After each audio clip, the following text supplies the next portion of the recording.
Hello everyone, and welcome to the lecture on aromaticity.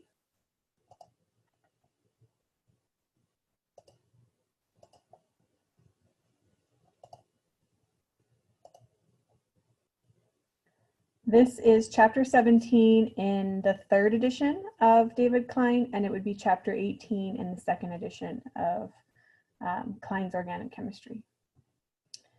So first we're going to introduce you to some of the most common aromatic compounds, and those are benzene and benzene derivatives, such as toluene or the xylenes. In this case, they're showing ortho-xylene. But basically any benzene or benzene derivative, those are the most common types of aromatic compounds. Originally, they were isolated from fragrant oils. So because they had a nice smell, they got the name aromatic, but actually many aromatic compounds are odorless. Here is the structure of several pharmaceutical drugs, such as Lipitor and Prevacid and other things that you can see here. I always found it interesting on this slide that they've highlighted the benzene rings, but this is not the only aromatic rings in these compounds. So for example, you can see this 5-membered ring here. This is actually an aromatic ring. We won't worry about the name of it for now, but it's an aromatic ring. For example, this sulfur containing ring is an aromatic ring. This is actually not an aromatic ring. So not every ring is an aromatic ring. It doesn't have to be a 6-membered ring. It could be other sizes. But there are some criteria for being aromatic that we're going to learn about. For example, here's a pyridine ring, right? This is actually an aromatic ring. It contains a nitrogen heteroatom. So not all of the atoms are carbon, and that's okay. We can have heteroatoms in rings and still be aromatic.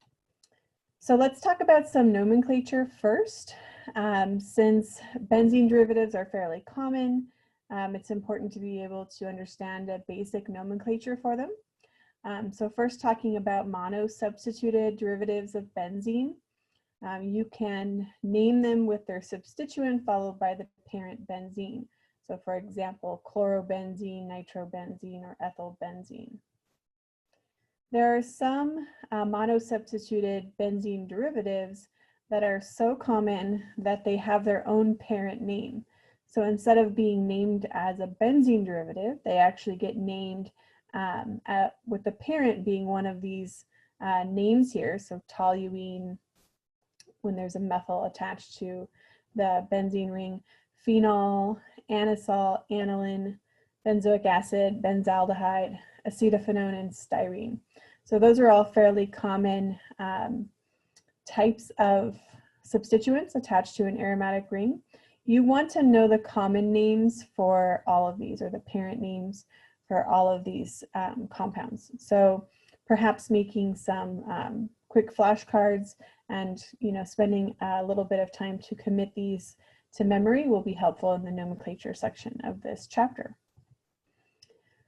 So technically, if the carbon chain outside of the ring is longer than 6 carbons, then it becomes the parent, and we can name, for example, a benzene ring as a substituent, but it's actually not named benzyl in that case, it's named phenyl, which basically is the red region, right? So a benzyl includes an additional carbon. So because this is just the ring as a substituent, it's actually called a phenyl, or 1-phenyl heptene for the name here. Sometimes aromatic rings or benzene rings are tedious to draw out, especially if there are several of them. So we have abbreviations. So capital PH is an abbreviation for a phenyl group, or sometimes people use the phi symbol as well for an aromatic ring. Some common aromatic compounds are xylenes, and I say xylenes because there are many types. There is ortho, meta, and para-xylene, and those prefixes refer to the relative positioning of the methyl groups. So when they're 1,2, we call it ortho, 1,3 is meta, and 1,4 is para. But we can only use these prefixes when you have 2 groups only. So for example, if there was 3 substituents on the aromatic ring, we wouldn't be able to use ortho, meta, or para. Instead, we would need to use a locant numbering system. So for example, 1, 2, 1, 3, or 1, 4, but if it was tri-substituted, maybe it's 1, 3, 5, or what have you.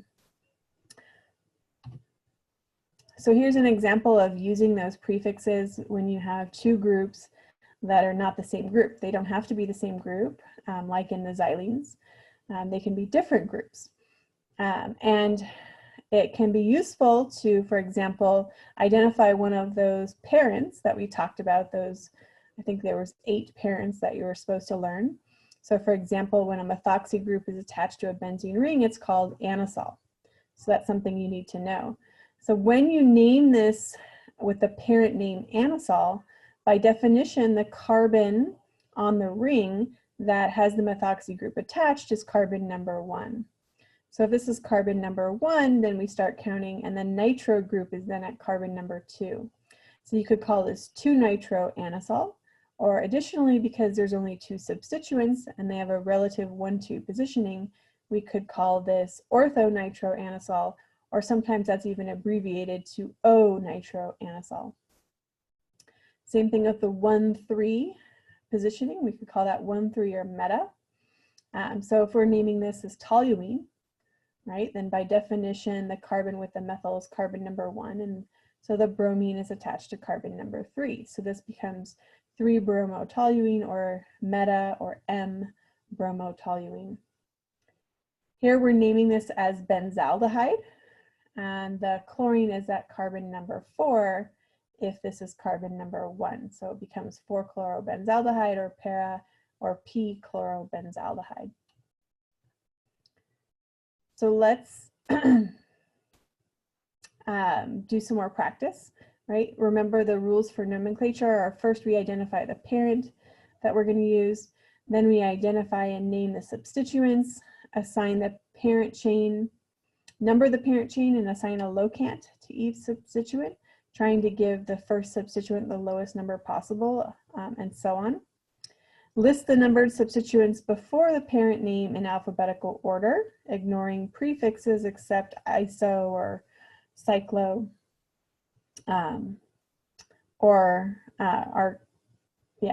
basically those two, when ordering things alphabetically. Okay, so let's look at an example. So identifying the parent chain. So we see that in red here, they've highlighted a parent chain. We can call this phenol. And if we call this phenol, then by definition, the carbon with the hydroxyl group is carbon number 1. So then we have to identify the name, the substituent. So we have 2 bromo substituents. They are at carbons 3 and 5, right? So then putting it all together, we get 3,5-dibromophenol. And you can practice this more with the skill builder in your book. Let's do some more practice of naming molecules. Actually, interestingly, these are the same ones we did on the previous slide. Sorry about that. I didn't realize that that was in here as a practice problem. But let's do this one anyway. This compound with 3 substituents. If you need a minute to think about the name, go ahead and pause the video.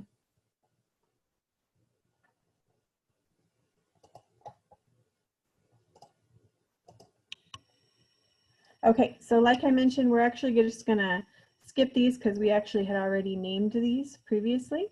But this one is new, so we'll go ahead and practice with this one. So the first step is to identify the parent. So I noticed that there is one of those parents that I learned in this structure. So I want to remember that this is called a styrene.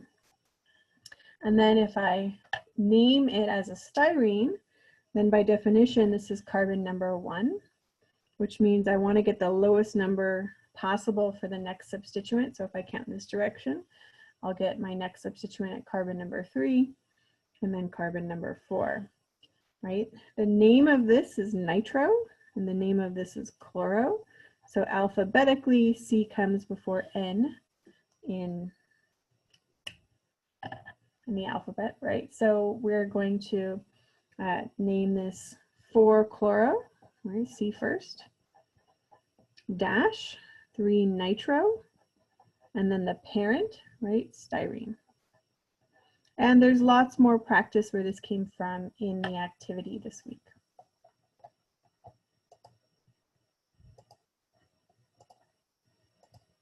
Back to the slides. There are the names of the ones that we had learned before.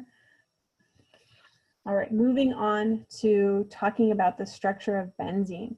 So historically, in 1866, August Kekulé proposed that benzene is a ring comprised of alternating double and single bonds.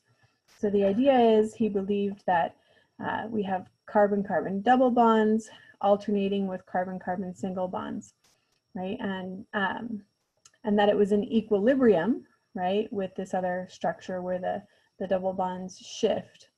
But this is actually eventually found to be not true. We know that it is the benzene structure is, these are two that are structures that are resonance contributors of one another. They're not in equilibrium. So that's a completely different thing. Remember, resonance contributors, the hybrid is the true structure.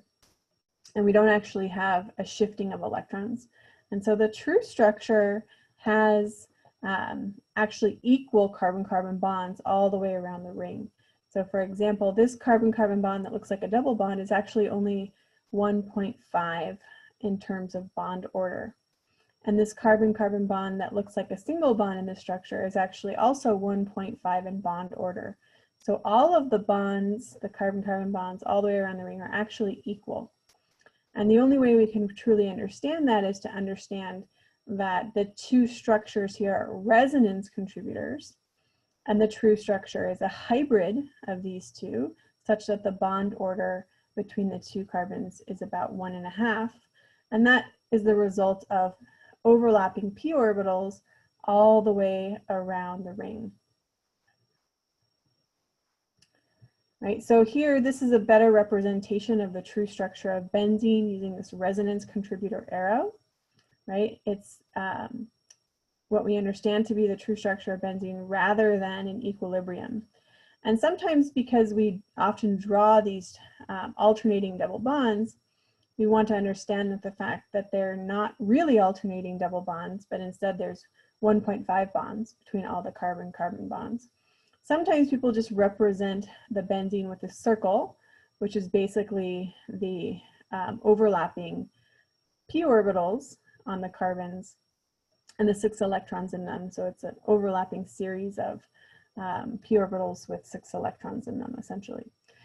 Anyway, oftentimes we will just draw one of the two resonance contributors and just understand the true structure is a hybrid of those two resonance contributors. One of the things that's interesting about benzene is its relative stability, right? It is not as reactive as other compounds. So for example, you guys know that cyclohexene, specifically the pi bond in cyclohexene, is nucleophilic. And it can do an addition reaction with bromine to form the anti-dibromo cyclohexane analog. Whereas when we treat benzene with bromine, no reaction occurs. So for some reason, this pi bond is much more stable in benzene than the what looks like the same pi bond in cyclohexene, right? So there's a particular stability associated with having the a continuous overlap of p orbitals all the way around the ring as opposed to just a regular pi bond. Let's look at some data that can help us understand about the stability of benzene. The data that we're looking at here are the heats of hydrogenation. And they can be used to quantify or to understand aromatic stability.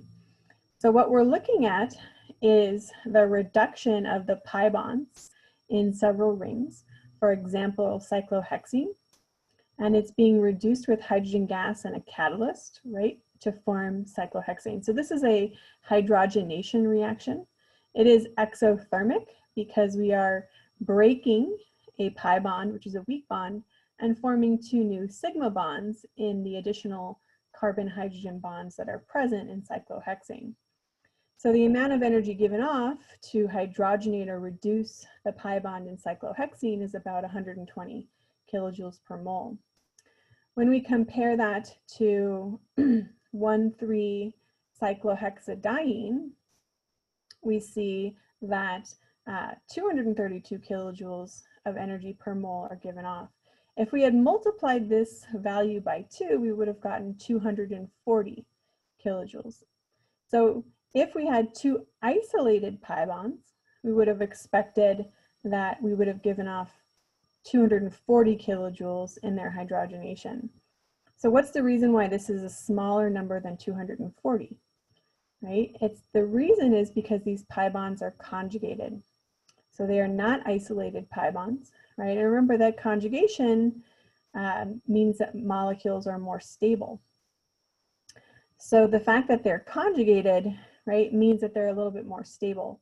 That means they're a little lower in energy to start with, right? Which means that when they're hydrogenated or reduced, it's not going to give off quite as much energy to get to the same compound.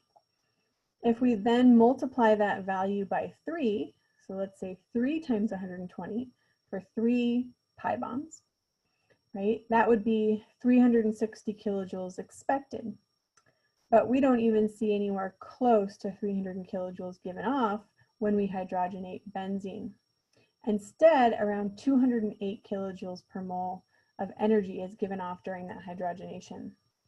So interestingly, right, whereas it's a little bit more stable to have 2 pi bonds in conjugation, when we have a ring of conjugated pi bonds where every single atom in the ring has a p orbital that can overlap with neighboring p orbitals, there's something particularly stable associated with that sort of situation, right? It's something to do with the ring somehow of the p orbitals where there's continuous overlap for the entire ring. That really makes it more stable. And the stability, right, is because of the aromaticity is actually around 152 kilojoules.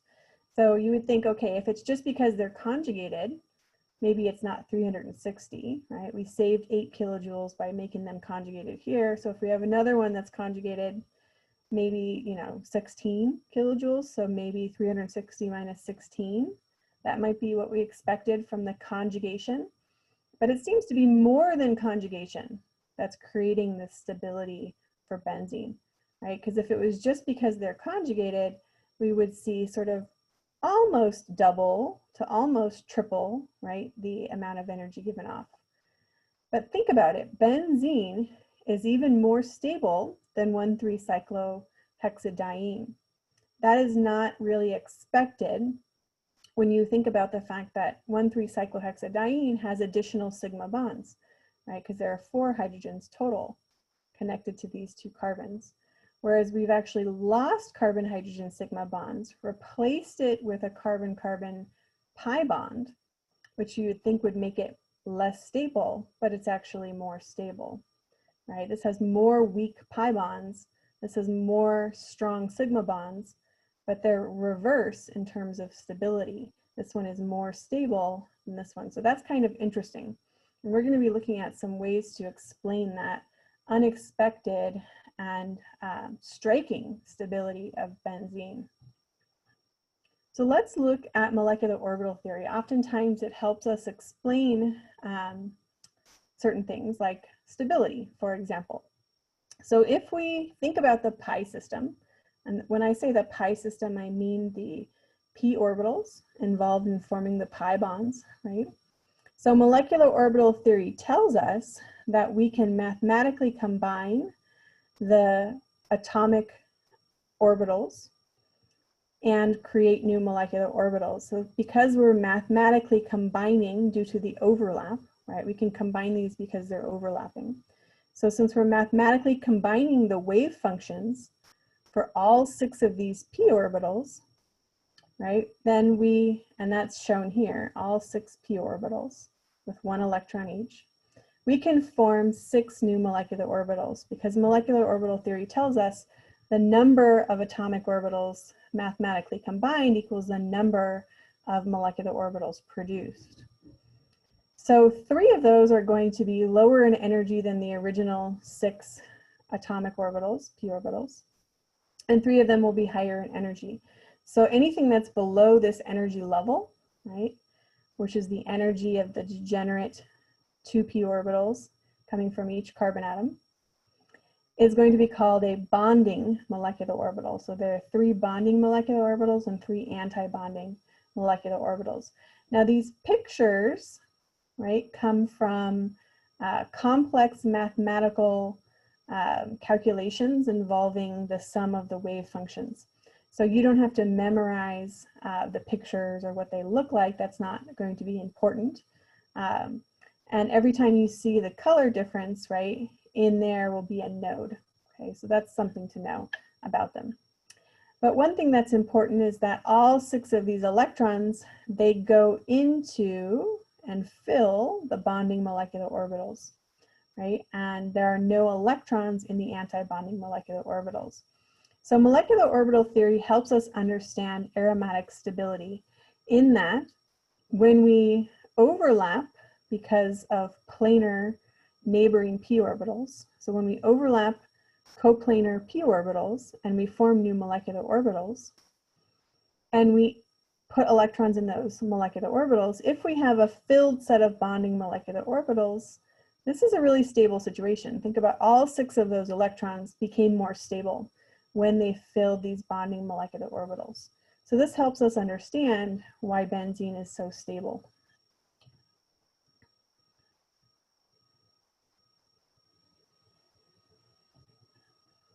Let's talk about other rings that kind of look similar to benzene but are not exactly benzene. For example, cyclobutadiene, that's this 4-membered ring here with alternating pi bonds, and cyclooctatetraene, which is this 8-membered ring with alternating pi bonds. So interestingly, neither of these compounds have what we would call aromatic stability, meaning they are not as stable as benzene, even though they have what appears to be a series of overlapping p orbitals in a ring. Let's look at some data that shows us why these are not as stable as benzene. Remember, we said when we treat benzene with bromine, nothing happens, right? And the reason for that is benzene is too stable to react with bromine. But when we treat cyclooctatetraene with bromine, a reaction occurs. A reaction occurs as if the pi bonds are isolated. If this was an isolated pi bond like cyclohexene, we would expect it to react with bromine to do anti-addition of the 2 bromines. If this was a particularly stable delocalized set of electrons, we would expect it not to react, similar to the way benzene does not react. But it does react. So it suggests that these electrons are not delocalized like they would be in benzene. What about cyclobutadiene? Cyclobutadiene is not stable like benzene. And in fact, if you just try to prepare cyclobutadiene, it will immediately undergo a Diels-Alder reaction with another cyclobutadiene. So you can kind of imagine this one is the diene, this is the dienophile in the Diels-Alder reaction.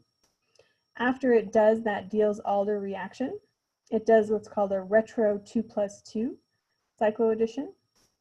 And that opens up the 4-membered ring in the center here to essentially reveal cyclooctatetraene. So we know cyclooctatetraene is more stable than cyclobutadiene because of the fact that cyclobutadiene converts to cyclooctatetraene. But neither one is as stable as benzene. So the question is, how can we understand why cyclobutadiene and cyclooctatetraene are not as stable as benzene? They seem to be very similar in structure, right? They have a ring. There's alternating pi bonds such that there's a p orbital at every single carbon all the way around the ring. So why aren't they as stable as benzene? Well, what we can do is take a look at molecular orbitals. But first we're going to review some criteria that are criteria for understanding when a compound is aromatic. So there's 2 criteria that must be fulfilled in order for us to call a ring an aromatic compound.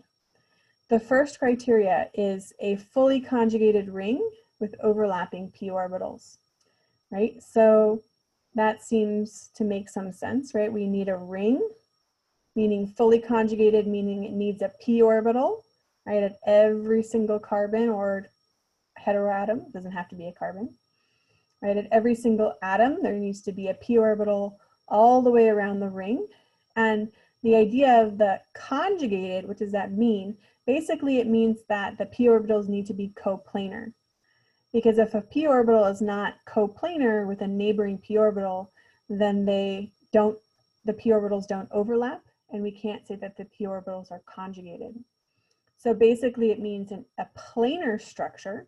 So criteria number 1 means a planar structure, right?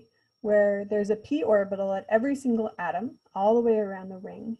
And because of the fact that it's planar, the p orbitals will be neighboring, and if they're close enough together, they'll overlap, right? And we can call them conjugated.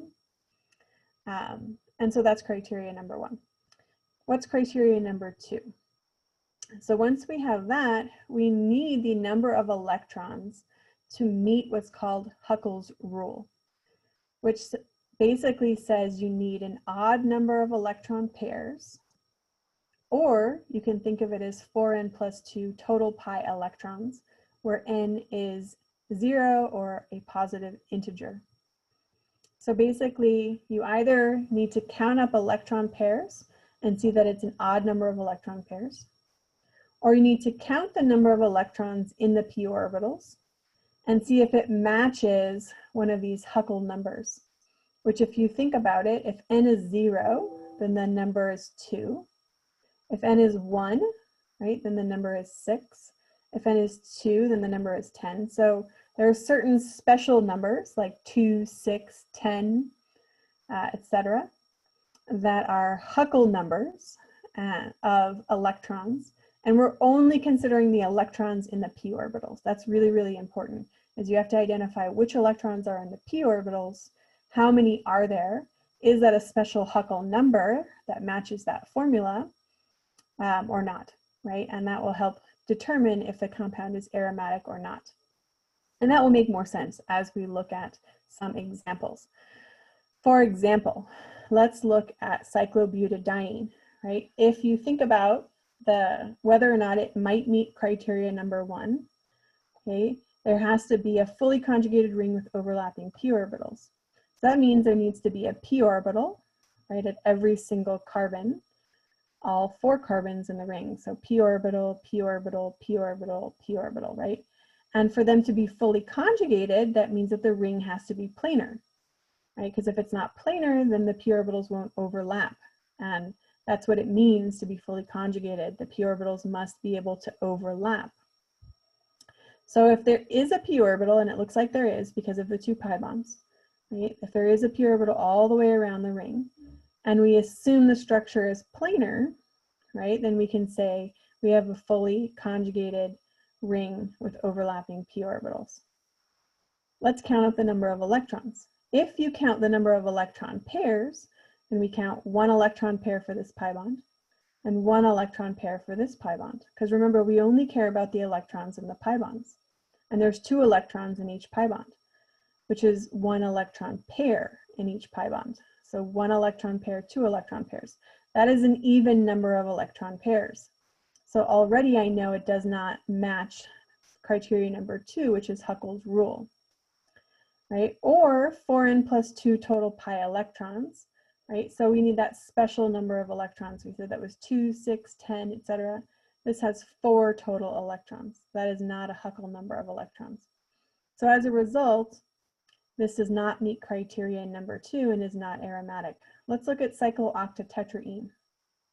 Again, if we assume the structure is planar, then there is a p orbital at every single carbon all the way around the ring. So we could have a set of overlapping p orbitals all the way around the ring, and it could meet criteria number 1, assuming it's planar, which we don't know. Okay, let's count the number of electrons then. We have 1 electron pair, 2 electron pairs, 3 electron pairs, 4 electron pairs. 4 is an even number of electron pairs. Again, that is not going to be a Huckel number of electrons. If you count the total number of electrons instead of electron pairs, it's 8 electrons because there's 2 per pi bond and there's 4 pi bonds. 8 is not a special Huckel number. Remember, the Huckel numbers are 0, 6, 10, etc. So it does not meet criteria number 2 and does not have a Huckel number of electrons. So then the question becomes, why does that matter, right? Why do we need this certain special number of electrons in order for a compound to be aromatic? There must be some reason for that, right? This is just a way of predicting. It's not the explanation why, if that makes sense. So let's look at the explanation why. Again, I told you to figure that out, we're going to look at considering molecular orbital theory.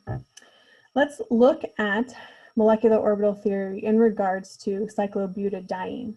Remember, cyclobutadiene is this 4-membered ring with alternating pi bonds.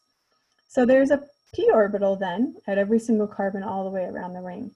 And if this structure is planar, then those p orbitals will be conjugated, right? And they have to be close enough together. Like if it's planar, for example, if this was to adopt a rectangle shape, right, then the p orbitals here and here would not be able to overlap. Let's say kind of elongate this single bond to make this a rectangle, right? Can you kind of imagine that? Then the p orbitals here and here would not overlap if this was a rectangle shape. So we need a shape not only that's coplanar, but with the p orbitals close enough together to overlap in order to call them conjugated. So if they overlap, what happens, right? Then we can use molecular orbital theory to combine their wave functions.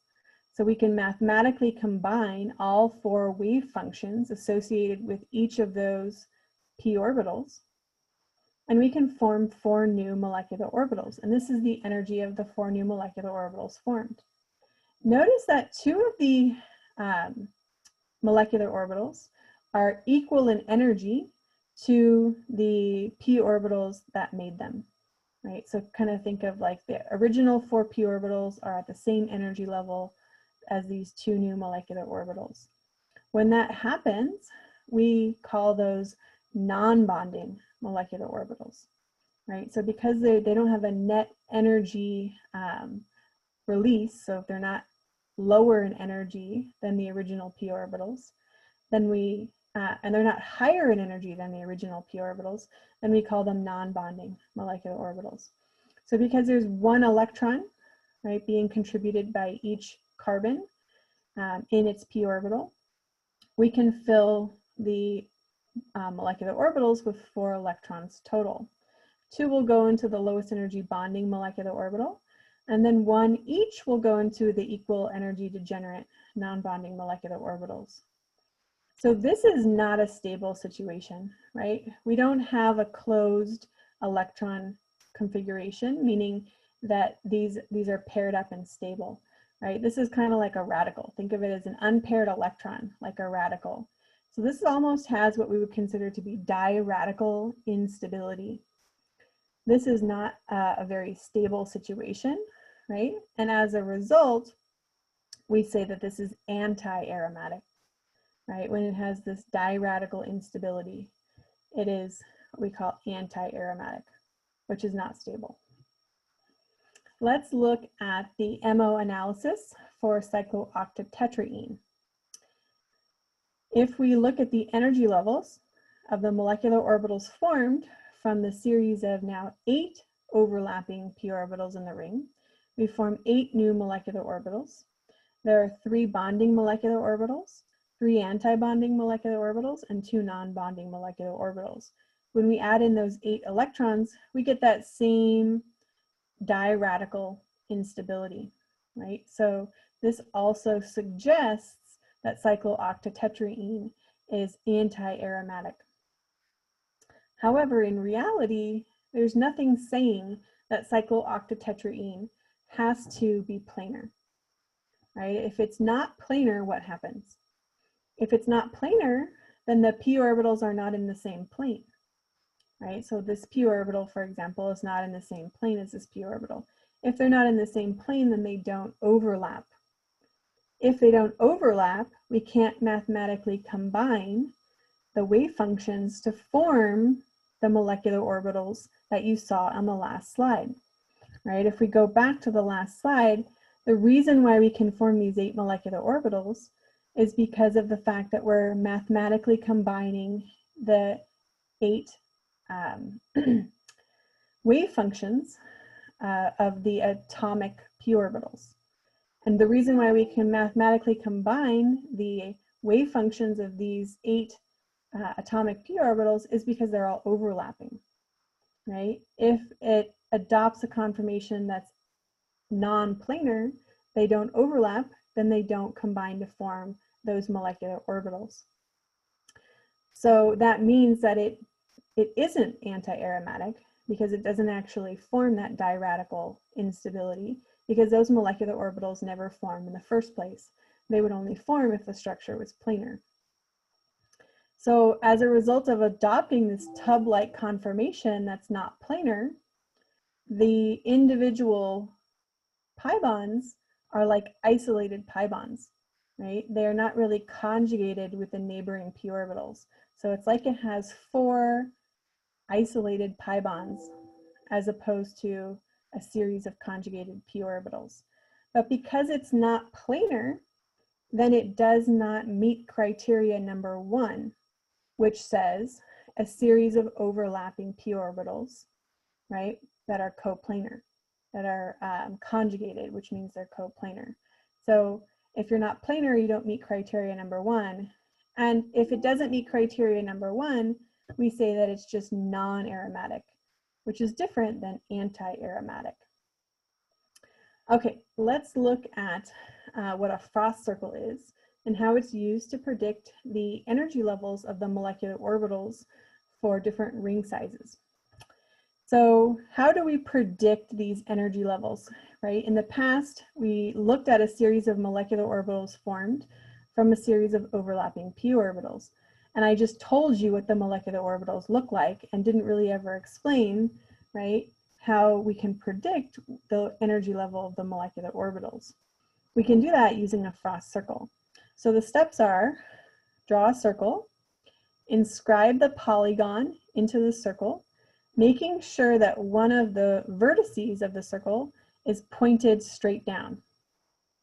Right? After that, we inscribe the rest of the polygon. We draw a straight line whenever the ring hits the circle, okay, at each point of intersection. Draw a dotted line through the middle of the circle. Any energy level that's below that dotted line is bonding. Any energy level that's above the dotted line is anti-bonding. And any energy level that happens to hit the dotted line is non-bonding, right? If you then erase the circle and the ring, you end up with a prediction of the energy levels of the different molecular orbitals formed in that particular ring if it had a series of p orbitals all the way around the ring. So here is a frost circle drawn for anywhere from a 4-membered ring all the way up to a 10-membered ring. I find it interesting that he starts at a 4-membered ring because, of course, there is such a thing as a 3-membered ring, which you can also inscribe into a circle and do a frost circle for a 3-membered ring, exactly the same way you would be able to do it for a 4-membered ring.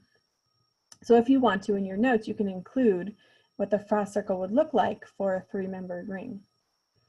Let's look at how many bonding molecular orbitals there are in each of these drawings, right? What we notice is that if you drew the 3-membered ring, then the 3 and the 4-membered ring each have 1 bonding molecular orbital. The 5, 6, 7, and 8-membered ring all have 3 bonding molecular orbitals. And the 9 and 10-membered ring now each have 5 bonding molecular orbitals. What you might notice about this is that the number of bonding molecular orbitals is always an odd number. Ask yourself, how many electrons can fit in each bonding molecular orbital? The answer is 2, right? Or you could think of it as 1 electron pair. So if you have an electron pair in the bonding molecular orbitals, how many electron pairs are expected? if this was to have a filled set of bonding molecular orbitals. This would have one electron pair, right? These would have 3 electron pairs if there was a filled set of bonding molecular orbitals, and these would have 5 electron pairs. So there's always an odd number of electron pairs in that would make a filled set of bonding molecular orbitals. So that's why that Huckel number is always an odd number of electron pairs, because that's the magical number of electrons needed for all of these different ring sizes, or electron pairs, excuse me, needed for all of these different ring sizes in order to make them aromatic. So again, the criteria for aromatic: a fully conjugated ring, i.e. a planar ring, with overlapping p orbitals. And remember, there has to be a p orbital every single position in the ring. It has to meet Huckel's number, right, or Huckel's rule, which is either an odd number of electron pairs or those special Huckel numbers of electrons. I always like to think of the electron pairs because it's easier to count it up and figure out if it's an odd or an even number of electron pairs. If you end up with an even number of electron pairs, then that compound would be anti-aromatic. Now, very few structures in reality are truly anti-aromatic, because in order to be anti-aromatic, it needs to be planar with a series of overlapping p orbitals that are all conjugated with one another. And you have to have an even number of electron pairs in them. Well, there usually isn't anything forcing a structure to be planar, right? It can just adopt a non-planar conformation. If it does that, adopts a non-planar conformation, then it won't meet criteria number 1, and it won't be forced to form those unstable molecular orbitals. So it won't do that because it's not going to make it stable. So truly, there are very few structures that are truly anti-aromatic, because usually they just avoid being planar, and at that point they're non-aromatic, which is more stable than anti-aromatic. Let's look at some structures that can be called annulenes. So these are rings that are bigger or potentially smaller than a 6-membered ring, right? But they're basically carbon-based rings with a fully conjugated set of pi bonds all the way around the ring, right? And we can call them different size annulenes based on how many carbons, right, are in the ring. They can be aromatic, anti-aromatic, or non-aromatic. So for example, benzene or 6-annuline is aromatic. But what about 10-annuline? Maybe take a minute to think about whether or not you think 10-annuline and 14-annuline are aromatic compounds. Go ahead and pause it and count up the number of electron pairs and see if you can come up with an answer. Okay, 10-annuline is actually non-aromatic. If we were to count up the electron pairs, we would see that there are 5 electron pairs, right? 1, 2, 3, 4, 5. That is actually an odd number of electron pairs. So at first glance, it seems like this should match the criteria for aromaticity, because it has a ring where there's a p orbital all the way around the ring, right? And if it's planar, they'll all overlap, and it has the right number of electrons in it, which is that odd number of electron pairs that we talked about, 5 electron pairs. So why isn't it aromatic then? And the reason why it's not aromatic actually has to do with the hydrogens attached to this carbon and pointed in here, and the hydrogen attached to this carbon and pointed in. Remember that those hydrogens can't not occupy the same space, right? Electron groups need some room to spread out from other electron groups because they repel one another. So we can't have hydrogens pointed in on both of these carbons in the same space. And they would be in the same space if the molecule was planar. So in order to fit the 2 hydrogens here, right, that this molecule is forced to adopt a non-planar conformation in order for those hydrogens to get away from one another. which means that it doesn't match criteria number 1, and the p orbitals, if they're not in the same plane, they can't overlap, right? If they don't overlap, they don't form the molecular orbitals, and therefore those 10 electrons or 5 electron pairs don't fit nicely into the bonding molecular orbitals if those bonding molecular orbitals never formed in the first place from overlapping p orbitals. So there's sort of the catch-22. The 14-annuline is a little more aromatic, right, than the 10-annuline. It does have hydrogens pointed in, right, but there's a little more room there. So it doesn't have to deviate from planarity to the same extent as 10-annuline. As a result of it being more planar, there's more p orbital overlap, right, which means that there's a higher degree of aromatic character. Okay, let's talk about carbocations and carbanions. Is it possible for examples where there's a carbocation for that to be aromatic? Or carbanions, is it possible for a compound that has a carbanion to be aromatic?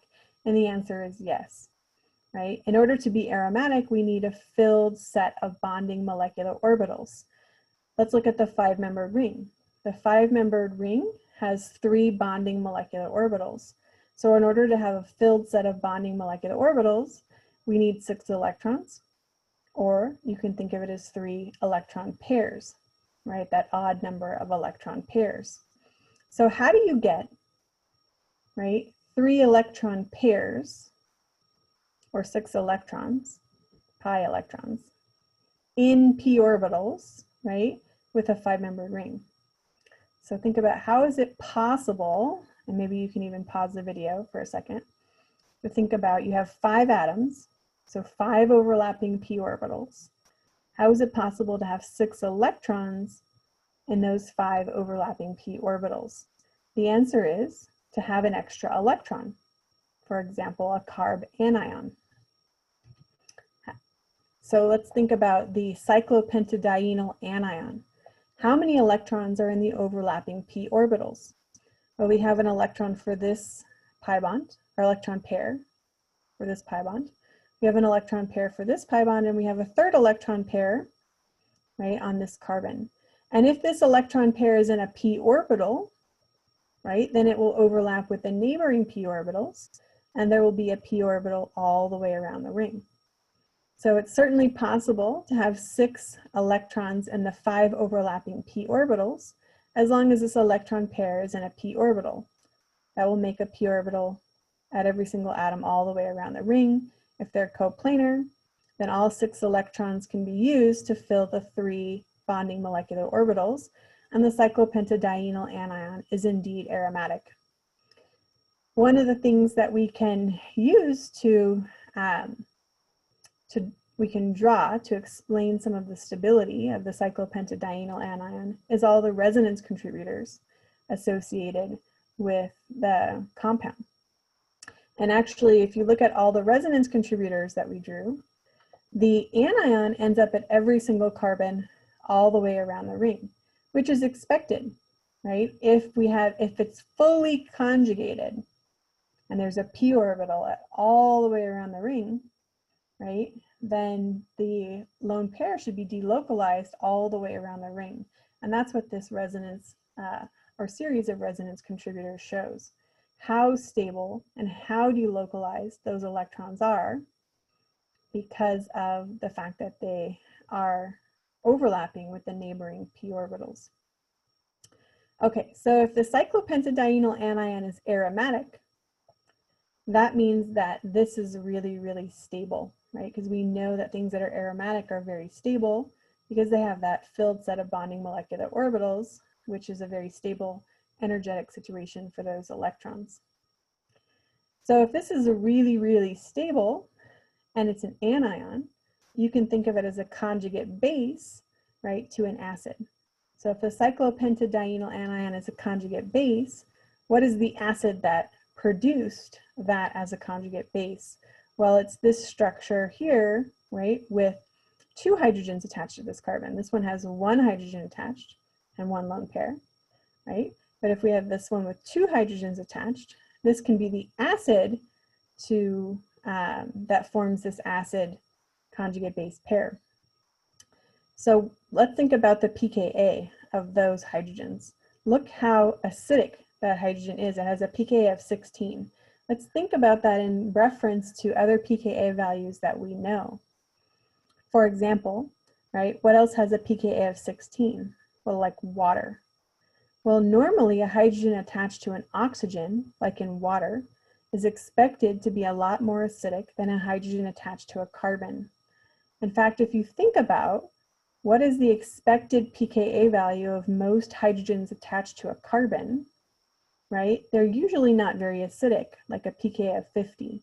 Depending on the hydrogen, they can be as acidic as a pKa of about 20, right? If it's hydrogen attached to a carbon alpha to a carbonyl, it would be about 20. But for the most part, 16 is a pretty low number for a hydrogen attached to a carbon. Why is it so acidic, right? It's so acidic because if you deprotonate it, it forms a super stable conjugate base that's aromatic, right? So since this is so stable, it's easy to form, which is going to make removal of this proton that much easier, which is reflected in the low pKa value. So this is a very acidic proton because of the particular aromatic stability of the conjugate base. Let's consider a 7-membered ring. It also has 3 bonding molecular orbitals. So in order for a 7-membered ring to be aromatic, ask yourself, how many electrons should it have in its p orbitals? It should have 6 electrons in its p orbitals, or 3 electron pairs, right? So how do we get 6 pi electrons, or 3 pi electron pairs, right, over 7 p orbitals in a ring? Right, so we have 7 overlapping p orbitals in a ring, but we can only have 6 electrons total. So what structure should we draw? Well, we have to lose an electron, right? If we're going to have only 6 electrons total, but there are 7 p orbitals, one of those p orbitals has lost its electron. We typically think of that as a cation, right, or a carbocation. So let's think about the 7-membered ring with 1 carbocation, right? It has a special name. It's called the tropylium cation, and it's very, very stable. In fact, this structure is aromatic. You don't normally think of compounds with a carbocation to be very stable, right? Normally you would think they're not very stable. Maybe a tertiary carbocation is stable, right? Well, this is even more stable than a tertiary carbocation because the carbocation is not localized to one position, or the electron deficiency as a result of losing an electron, right, and having an empty p orbital is not localized to one carbon. Instead, it's delocalized over all 7 carbons, as you can see from drawing a series of 7 resonance contributors. All 7 carbon atoms share the positive charge. So they only really have 1/7 of a positive charge at any one carbon. So that's certainly going to be a lot more stable than a full positive charge at any given carbon. So this is actually a very, very stable structure, as can be explained by the fact that if there's a p orbital at every single position all the way around the ring, then there's 7 p orbitals. If we fill the bonding molecular orbitals, we fill it with 6 electrons, right? It's very, very stable in that particular situation. Let's talk about rings with an atom other than carbon, and it can have more than one atom that's not carbon. But let's start with just one atom that's not carbon. For example, rings with a nitrogen atom, such as pyridine or pyrrole. These structures, both pyridine and pyrrole, are aromatic. So you don't have to have all carbon atoms for the compound to be aromatic. What do you have to have? Well, you have to meet that aromatic criteria, right? You need a series of overlapping p orbitals that are fully conjugated, and you need the right number of electrons or electron pairs. So let's look at, for example, pyridine. Because of the fact that there's 3 alternating pi bonds, kind of like benzene, you know that there's a p orbital at every single atom all the way around the ring, including the nitrogen atom. So the p orbital on the nitrogen atom can overlap with the p orbitals on all the carbon atoms in the ring, and we have a series of 6 overlapping p orbitals, so it meets criteria number 1. How many electrons are in those p orbitals? Well, there's 1 electron pair for each pi bond. So there's 3 electron pairs, which is an odd number of electron pairs, making this aromatic. What's going on with the lone pair on pyridine, on the nitrogen of pyridine, right? It's not drawn in here, but you know there's a lone pair there, right? It's actually in a hybridized orbital. So because it's in an sp2 hybridized orbital and it is localized on this nitrogen atom, it is not in a p orbital, so it is not participating in the series of overlapping p orbitals. So we don't count it towards aromaticity, right? This one just simply doesn't count because it's not in a p orbital. How do you know that a lone pair won't be in a p orbital? Like, for example, if you're looking at this nitrogen atom and you didn't know this is what it looked like, how would you know whether or not you should count this lone pair or not, right? How do you know if it's in a p orbital or not? The answer is, look at the atom. If the atom has both a pi bond and a lone pair, then the p orbital on that atom will be part of the pi bond. So therefore the lone pair cannot also be in a p orbital, because if it was in a p orbital, it would not be able to occupy the same space as the p orbital for the pi bond. So if it can't occupy the same space, because you can't have 2 orbitals in the same space, then it won't be able to delocalize with the other p orbitals anyway. So bottom line is, remember, if you have an atom like commonly a nitrogen atom, if there's both a pi bond and a lone pair, the lone pair is localized. It is not in a p orbital, right? It is in a hybridized orbital. It's localized. It does not count towards the Huckel number of electrons. Let's compare that to Perol, right? Perol, I told you, is also aromatic. The only way to make Perol aromatic is to have a p orbital all the way around the ring, which means there must be a p orbital on the nitrogen atom as well as the 4 carbon atoms. If that's the case, right, then the lone pair will exist in that p orbital. If the lone pair exists in that p orbital, it's delocalized. It will be delocalized over all 5 p orbitals. If it's delocalized and in a p orbital, we can count it towards the Huckel number of electrons or electron pairs. So this has 3 electron pairs, 1 electron pair for each pi bond, and we count the lone pair on the nitrogen, right? Because it's also in a p orbital, so therefore we can count it towards the pi electrons. That makes 3 electron pairs, which is an odd number of electron pairs, and Perol is aromatic. So these structures are both aromatic, but in one case, the lone pair in the nitrogen atom is in a p orbital, right? And it's stable as a part of being delocalized and in a p orbital. And in the other case, the lone pair is in a hybridized orbital, totally localized, doesn't count towards the Huckel number of electrons, right? So sometimes the lone pair counts and sometimes it doesn't, and it depends on the structure.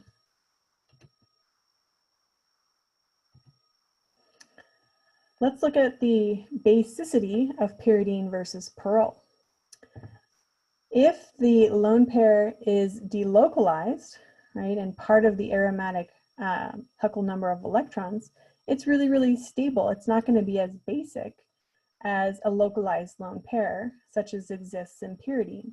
So pyridine is much more basic, right, than Perol. And we can see that through looking at the pKa of the conjugate acid. The protonated version of pyridine, the ammonium ion, has a pK of 5.2, but the protonated version of Perol has a pK of 0.4. So it's much more acidic. Why is it much more acidic? Because once it's deprotonated, the compound becomes aromatic, right? You don't need to remove this proton on pyridine for this compound to be aromatic. It's aromatic regardless if it has a proton or it doesn't, right? So there's no driving force to remove this proton to generate something aromatic when the protonated acid is still aromatic. In the case of Perol, there's a huge driving force to remove this proton of the ammonium ion, because this compound is not aromatic, but as soon as this is deprotonated and a lone pair exists, then that lone pair goes into a p orbital, delocalizes, and pyrrole becomes aromatic. The difference in electron density can also be observed by viewing electrostatic potential maps. We can see that the electron density of the lone pair on the nitrogen atom is much more localized around the nitrogen atom in pyridine, and it's much more delocalized over the entire p orbital system, right, the ring system in pyrrole. So a much more localized set of electron density in pyridine is going to be much more basic than pyrrole. You can have polycyclic compounds that are also aromatic, for example, naphthalene, anthracene, or phenanthracene. If you do heats of hydrogenation studies, you see that these also give off a smaller amount of energy when hydrogenated, which means they were relatively stable to start with, right? So these compounds are aromatic, just like monocyclic compounds are aromatic. You can also think about the fact that they meet the criteria for aromaticity. They have a fully conjugated set of overlapping p orbitals, and they have an odd number of electron pairs. Let's do some practice problems. We are going to do something where we're going to assume coplanarity of adjacent p orbitals, which basically means that if you have a p orbital all the way around the ring, you're going to assume they are coplanar. Because if we didn't make that assumption, you would never get a compound, almost never get a compound that you would say is anti-aromatic, because you can just then say it's probably going to not be planar and it won't be, so then you would only ever have aromatic and non-aromatic compounds. So in order to have compounds that we term aromatic, some that we term anti-aromatic, and some that we term non-aromatic, we need to make this assumption where if there is a p orbital all the way around the ring at every single atom, we can assume they're coplanar. That will allow us to call some compounds with an even number of electron pairs anti-aromatic. So for these compounds, the steps are think about whether or not there's a p orbital all the way around the ring. Criteria number one. If it does not have a p orbital all the way around the ring, by definition, it's non-aromatic. If it does, then it might be aromatic or anti-aromatic. At that point, we count the number of electrons that we think exist in the overlapping p orbitals and see if it's an odd number of electron pairs, we call that aromatic, or an even number of electron pairs, we would call that anti-aromatic. You can also think about resonance contributors. Those will really help you figure out how many electrons to count as well. Okay, this is probably going to take you a while. Please pause the video, think about this as much as you can, come up with your own answers, and then we're going to talk about it.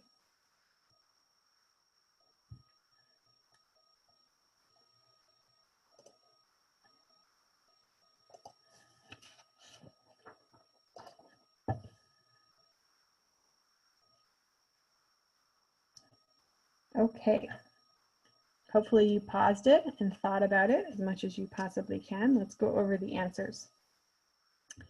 So you might know if you watched the review on hybridization, or if you remember about carbocations, that there is an empty p orbital on that carbon, right, when you see a carbocation. So there is a p orbital at that carbon. There's also a p orbital at every single atom that's participating in a pi bond. So we do have p orbitals all the way around the ring, which means we are either going to call this aromatic or anti-aromatic at this point.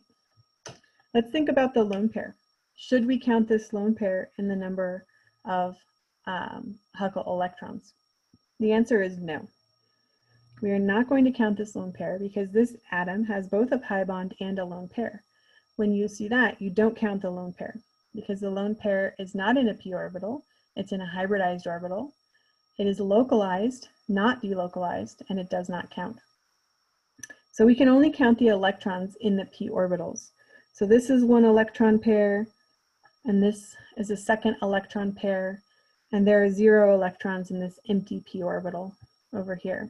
So we have 2 electron pairs, right? 2 electron pairs is an even number of electron pairs, which means that we're going to call this anti-aromatic. And again, that's because we assume that the p orbitals are all coplanar. If they're all coplanar and we have an even number of electron pairs, we have to call that anti-aromatic. Let's move down here to this anion. Let's think about whether or not where the p orbitals are. There's a p orbital at every atom participating in a pi bond, right? But the question is that lone pair in a p orbital, right? We need to ask ourselves that question. That is going to help us figure out what to call this, right? So is this lone pair in a p orbital, right? The answer is maybe. I know that's a weird answer, but let's think about that, okay? Will it go into a p orbital or a hybridized orbital? That depends on where it's more stable. It will go into whatever orbital it's more stable in. So let's imagine it's in a p orbital, right? If we imagine it's in a p orbital, which is a possibility, then there will be a p orbital all the way around the ring. If we count up the number of electron pairs, we'll have 4 electron pairs. That's an even number of electron pairs. That's bad. That means it's unstable. That means it will not go into a p orbital, right? Because if it goes into a p orbital, right, that means that it would be anti-aromatic. But it has a choice. It can go into a hybridized orbital as well, right? So we're going to say no, it is not in a p orbital because it would make it anti-aromatic, which you can think of synonymous as unstable. Okay, so then what orbital is it in, right? Well, there's 1 hydrogen attached to that carbon, right? If we count up the sigma bonds attached and the lone pair, and if they all count towards the steric number, then that means that there would be a steric number of 4, and it can go into an sp3 hybridized orbital. So it is actually in a sp3 hybridized orbital, which means it's localized, right? And it does not count towards the Huckel number of electrons because it's not in a p orbital. But it also, if it's not in a p orbital, that means that there is not a p orbital all the way around the ring, right? Which means that it doesn't match criteria number 1 to be called aromatic or anti-aromatic. So therefore, it is non-aromatic.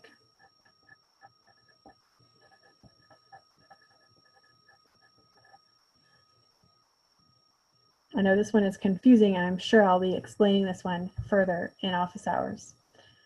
Let's move on to this structure here, right? So this one is a little bit weird. There's a pi bond outside of the ring. If we actually think about the resonance contributor, this might help us figure this one out. Right? What would that resonance contributor look like? It's a typical carbonyl resonance contributor. So that means that there's a p orbital at that carbon because you see that carbocation, right? So that means that there's a p orbital all the way around the ring. And actually the electrons in this pi bond spend most of their time around the oxygen anyway. So we're not really going to count them as part of the ring because it's really spend most of their time outside of the ring on that oxygen atom. So as part of the ring, we've got a series of overlapping p orbitals. There's 3 of them. How many electron pairs do we have? We only have 1 electron pair, but 1 electron pair is an odd number of electron pairs, right? So there's 3 p orbitals, but only 1 electron pair. It's an odd number, so this compound is aromatic.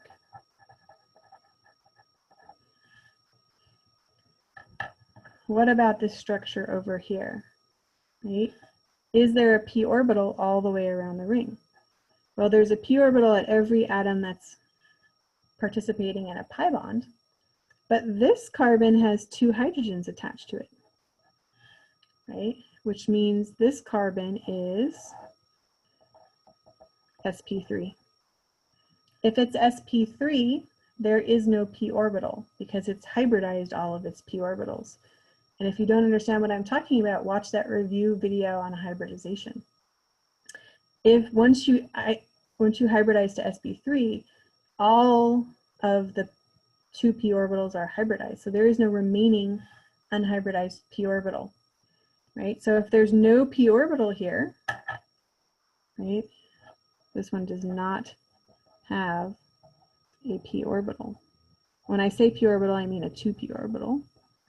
Okay, if there's no p orbital there, then it doesn't match criteria number 1, and we have to call this non-aromatic.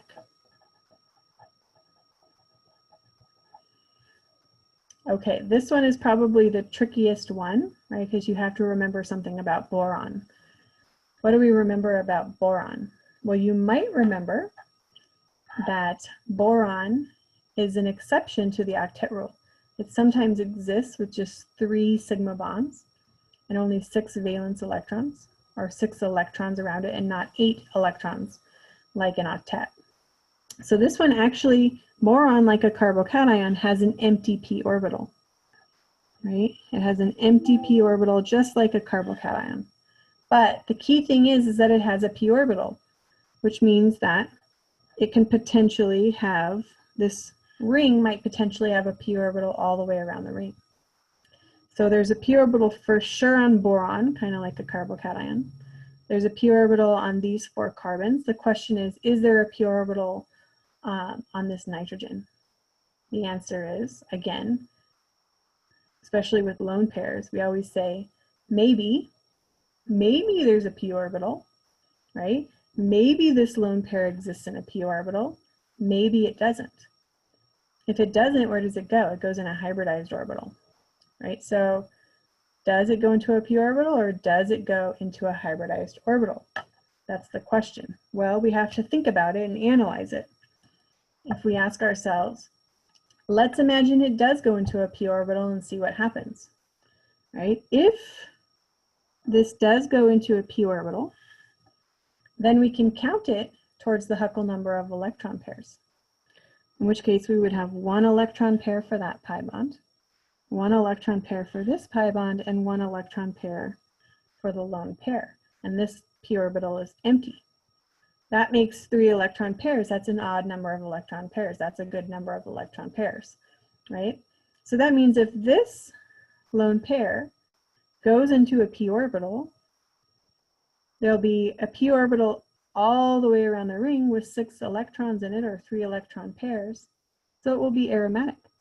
So yes, this compound is aromatic, and that lone pair absolutely goes into a p orbital because it's really stable in that p orbital because it's overlapping with the neighboring p orbitals, and the compound is aromatic, right? So this particular lone pair went into a hybridized orbital because had it gone into a p orbital, this would have made an anti-aromatic compound.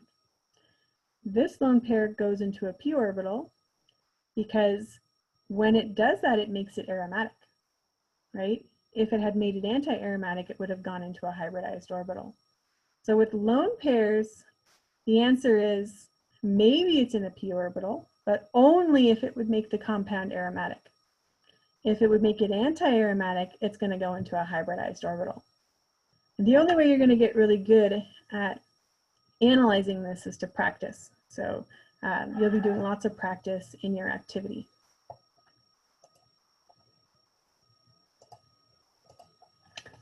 Back to the slides. We're going to start talking about the next section in the chapter, which is reactions at the benzylic position. Notice these little green boxes up here. These are the benzylic positions attached to a ring, right? And there are lots of reactions we can do at the benzylic position because those carbons are particularly reactive. They're reactive because if you form any sort of carbocation, carbanion, or radical at this position, they are resonance stabilized into the ring. So they are stable, right? That makes the benzylic positions reactive. Let's first look at compounds that do not contain that benzylic position. Just regular old benzene or like an alkane, such as heptane. If you try to oxidize those compounds with sodium dichromate, nothing happens. There's no reaction. However, when you put those two together and you end up with a benzene ring substituted with an alkyl group and highlight this benzylic position, right? If you've got this benzylic position, all of a sudden there's an oxidation. And we end up oxidizing all the way up to benzoic acid. Notice that the rest of the remaining carbons, not including the benzylic carbon, all get removed. So these are all part of a waste or byproduct. Only the benzylic carbon remains, and that carbon gets oxidized all the way up to a carboxylic acid. However, there is one caveat, and that is that benzylic position must have at least one proton attached to it in order to undergo oxidation. Let's look at the benzylic position up here. It had 2 hydrogens or protons attached to it, right? So at least one check, right? It gets oxidized all the way up to a carboxylic acid. If that alkyl group is a tert-butyl group, there are no hydrogens attached to this benzylic carbon. As a result, this carbon is not oxidized and does not undergo a reaction. And that's because it cannot form a stable radical intermediate unless it can remove a hydrogen atom.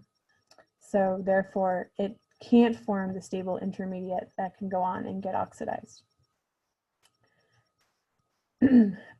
Just like sodium dichromate, potassium permanganate can also get used to do that oxidation. They're both strong oxidizing agents.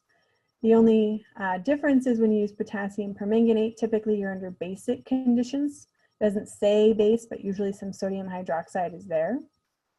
And in which case, under basic conditions, the initial product is the carboxylate, and you need an acidic workup in order to isolate the neutral carboxylic acid. Benzylic positions are also undergo radical reactions, such as a radical halogenation. Think of it as similar to an allylic position. Benzylic positions are even more reactive than allylic positions. And they, just like an allylic position would undergo bromination using NBS or N-bromosuccinimide, the benzylic position also can, and you can introduce a bromine specifically at that benzylic position. If you were to use excess NBS, it's possible to put on multiple bromines, but only if you have multiple hydrogens which can be removed and replaced with bromine. This particular benzylic position only has 1 hydrogen, so even with excess NBS, it would only be able to introduce 1 bromine. However, imagine the compound did not have a methyl here, and there was 2 hydrogens attached here. With excess NBS, you could put 2 bromines. If this was just a methyl group, right, instead of an isobutyl group, that would have 3 hydrogens attached. With excess NBS, you would be able to put 3 bromines on that benzylic position. Regardless, benzylic bromides are useful synthetic intermediates. We can do substitution reactions with alkyl halides, as you know. For example, SN1 or SN2 reactions. The top reaction here is an SN1 reaction because we're utilizing a weak nucleophile in water. So the mechanism is most likely SN1. And in addition, it's a tertiary carbon, so it's going to form a very stable carbocation in an SN1 reaction. The benzylic bromide, where it's primary and unhindered, particularly when treated with a strong nucleophile, is much more likely to undergo an SN2 reaction to give the alcohol product. Either way, we can get the alcohol product with different substrates and under different conditions through either SN1 or SN2 substitution reactions. We can also do elimination reactions. If you treat it with a strong base, you can do an E2 reaction to get an alkene. And you can do an E1 reaction. Typically the conditions for that are H2SO4 and heat. For whatever reason, they did not include the word heat here, right? But H2SO4 and heat are sort of keywords for starting with an alcohol and doing the elimination, specifically an E1 elimination. Again, giving an isolate or an alkene product. So here's a summary of different reactions you can do at the benzoic position, including oxidation, radical bromination, and then a series of substitution reactions or elimination reactions from the alkyl halide. I want to talk briefly about the reduction of benzene. With 3 moles of hydrogen gas and a catalyst, a metal catalyst, you can reduce benzene all the way down to cyclohexane. However, even though this is an exothermic reaction and gives off 208 kilojoules per mole of energy, it still requires high pressure and high temperature. And the reason for that is it has a high activation energy for its initial step, because this is so stable that reducing one of these pi bonds is very difficult. The first one, reducing the first one is very difficult because we lose that aromatic stability when we reduce even just one of these pi bonds. Once you reduce one of the pi bonds, the compound is a lot less stable and hydrogenates quickly after that and gives off lots of energy. But there is a high activation energy for the reduction of the first pi bond because this is so stable that the activation energy climb is going to be quite high. Because it's so difficult to hydrogenate a benzene ring, right, requiring that high temperature and pressure, we can hydrogenate alkenes outside of the ring, even if they're conjugated technically with the ring. Because they're not part of the ring, it's much easier to reduce them at only a slightly elevated pressure and room temperature. There's also the Birch reduction, which talks about a specific type of reduction of a benzene or benzene derivative, but we're actually going to skip this reaction. Let's do some synthetic practice problems, right? It's always important to practice synthesis. I recommend you are practicing as many synthesis problems as you can from your book, and also, of course, looking at the synthesis problems on the activities. So let's start here with some practice. I'd like you guys to pause the video, try to think about how you might utilize some of the reactions at the benzoic position to potentially produce these products.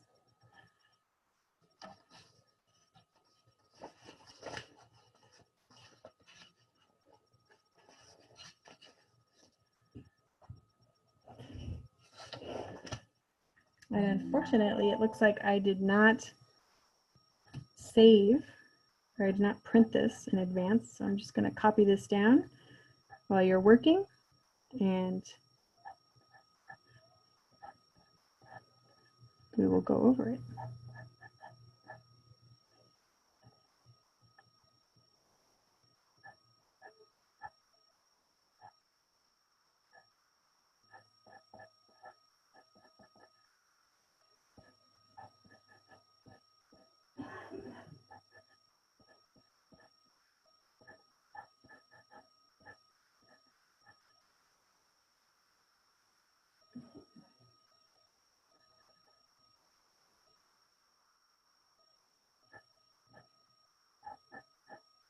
And you know what? I apparently meant to utilize the Birch reduction as part of the synthesis, but go ahead and just pretend like product is an aromatic ring at the end. So I apologize for the confusion, and I'll change that in the slides. Just think of this as a regular aromatic ring, because when I made this, I forgot I was going to skip the Birch reduction.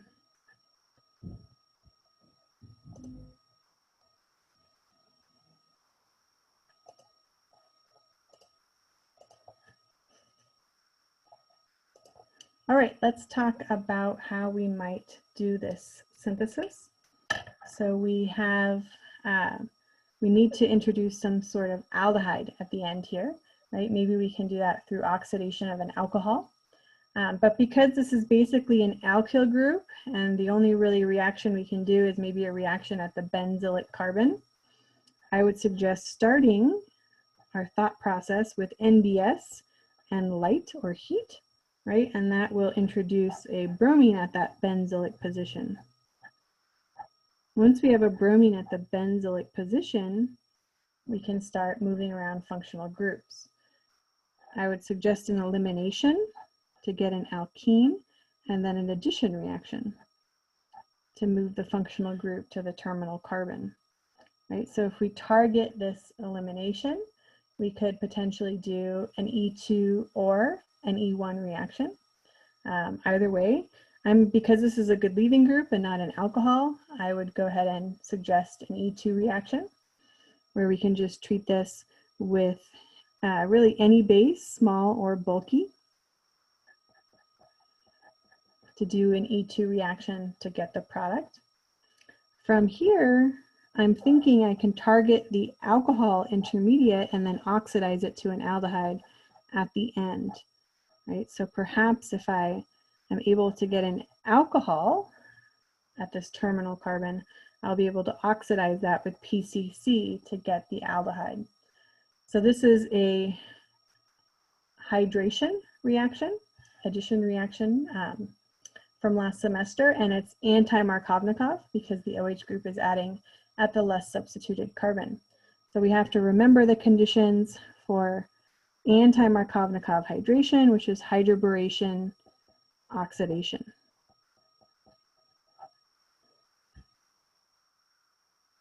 For the second synthesis problem, we are just going to be converting this ethyl group to a propyl group, right, with a ketone. So we do need to add a carbon, and that's something to consider, right? We need to add a carbon, so we need to do a carbon-carbon bond-forming reaction. So I'm thinking maybe, again, I isolate that ketone at the end through oxidation. So perhaps I might target a secondary alcohol so that my last step might be oxidation of that secondary alcohol to the ketone. And remember that I need to make, right, that carbon-carbon bond. And whenever I need to make a carbon-carbon bond, I'm definitely thinking about a Grignard reaction. And because my alcohol functional group, right, is 2 carbons away from the new carbon-carbon bond that's being formed, I'm actually thinking about utilizing an epoxide instead of an aldehyde. So I am thinking that if we had an epoxide, I would be able to treat that with a methyl Grignard, because we need to add 1 carbon here, right? And that will allow me to add that carbon. Remember that methyl Grignard will attack the less substituted side of the epoxide, breaking this bond, and we'll end up with the secondary alcohol after a acidic workup. So now I'm thinking, okay, I have the right number of carbons. All I have to do is convert this ethyl group into an epoxide. So I know that epoxides, synthetically, they come from alkenes, right? So I'm simplifying this even further to styrene. With an alkene there, if I have that, I can use MCPBA to form the epoxide. So now I need to figure out how I can convert an ethyl group to an alkene. Again, I am probably going to do some sort of reaction at the benzylic carbon, like a benzylic halogenation. If I target a benzylic halogenation, I can use NBS and lighter heat, right, to put on that bromine. Then I just have an elimination, such as an E2 reaction. I'm going to use a bulky one in this case just because it's secondary, so I'm worried about substitution competing. So I use a bulky base to do my E2 elimination.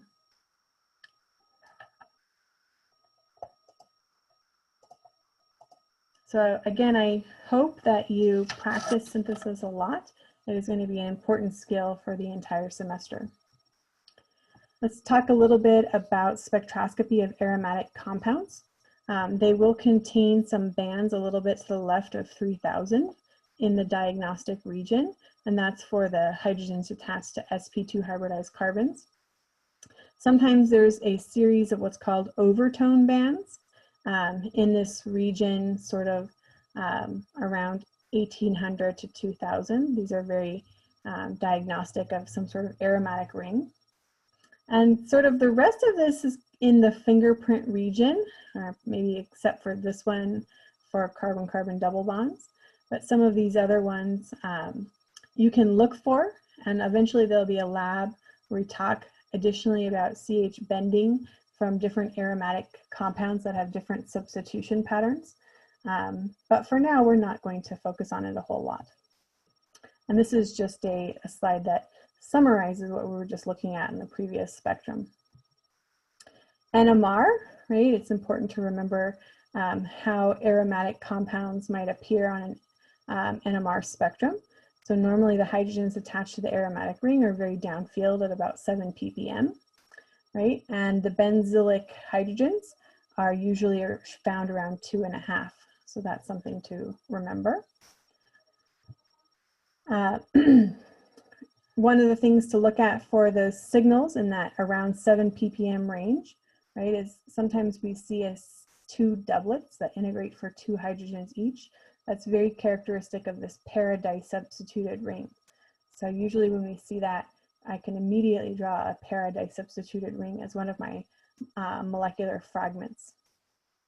Whereas if the groups were the same, X and X are the same, there's additional symmetry, and actually all 4 of these signals are just one signal, which is also very unique in an NMR spectrum. That's the end of the slides. So I hope to see you guys in office hours to go over this stuff in a little more detail.